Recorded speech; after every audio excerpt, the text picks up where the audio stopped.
Pag pumunta kayo dito sa Bae, lagi niyong dalawin ang Tenorio's Bakery para matikman nyo yung pinagmamalaki naming Monay Bae. Pwede sa pansit, pwede sa kahit ano. Pwede nang wala siyang kapares, makakain mo siya ng solo. Pero kahit saan mo siya ipares, pwede. Pansit, lalo dinuguan. Ang ginagawa nga ng iba, yan ang ginagawang hapunan. Hindi na sila kumakain ng kanin.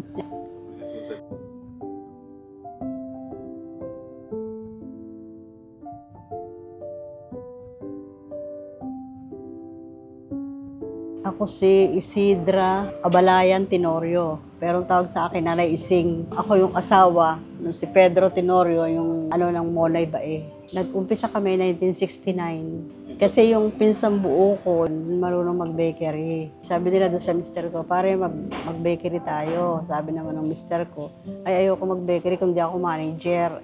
Sabi, hindi magharap tayo ng pwesto, sabi niya. Yun naman kaibigan ng mister ko, may pwesto dito, itong tinatayo na rural ng bangko. Ay sabi niya, oh may bakante doon sa kanto. Dati naming inupahan, pero hindi kami nag-click. Kung gusto mo, doon ka umupa kasi mayroon siya lang ganyang pugon. Pumayag mister ko, kasama niya yung dalawa kong pinsan. Kaya nung nag-open sila ng September 27, kasama ako, tsaka yung mga naging biyanang ko.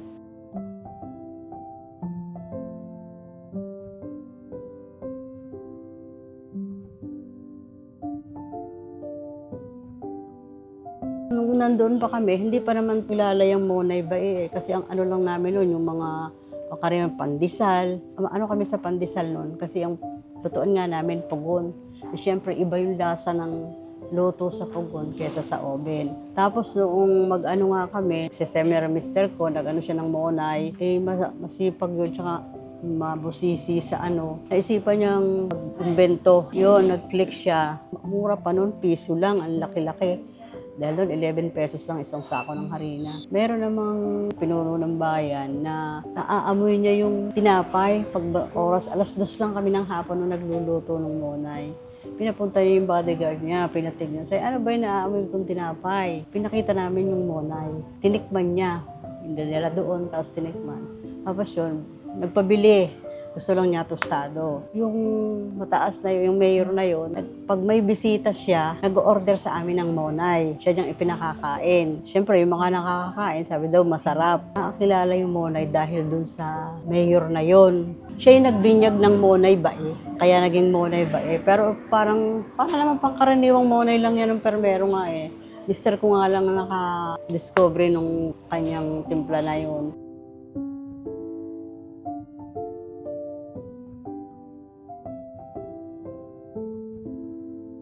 Nakapag-aral lahat yung anak ko.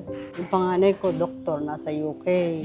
Yung pangalawa ko, profesora dati sa LSPU sa San Pablo. Yung pangatlo ko, nurse, nasa Australia. Yung aking babaeng pang-apat, siya kung kasama dito, naman siya, business administration sa Letran. Yun, malaking bagay sa amin dahil kami nag-umpisa sa wala. Dahil yung naging puhunan namin doon nung araw, 200 pesos lang, utang pa sa yung may tubo. Yung gano'n. Tapos yun, marami kami naging suki, nag-deliver kami sa Kalawang, nag-deliver kami sa Los Baños. Tapos pagpapasko, bagong taon, ang daming umu-order dito yung tasty, mga taga-pila, basta yung buong ng Laguna. Kaya kami nakilala din sa Laguna. Tsaka yung Monay noon, dito dumadaan kasi yung bus, yung mga asawa ng driver at conductor ng bus, pumipick up dito ng Monay. Tinitinda nila, may siniluan, may mabitak, yung basta lahat sila. Kaya nabaybay yung mga Kaya nakilala din yung Monay. Isa pa yun sa naging ng Monay.